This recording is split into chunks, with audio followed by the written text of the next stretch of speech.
উপহার নিতে সবাই ভালোবাসে, কিন্তু উপহার দিয়ে মানুষের মুখে হাসি ফোটায় খুব কম মানুষ। বালিগঞ্জে গড়ফা রোডের বাসিন্দা ও কলকাতার অশোকাহল স্কুলের ক্লাস 12-এর ছাত্রী শ্রেয়া ঘোষাল বেরিয়ে পড়েছিলেন ফেসবুকের মৈত্রীভূমির অভিষেক নিউজের সংবাদে।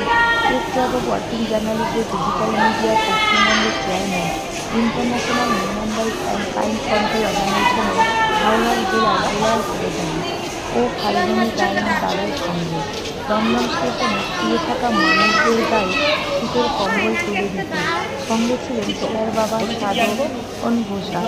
স্টেশনে শুয়ে থাকা মানুষের এই উৎসবে ভীষণ খুশি।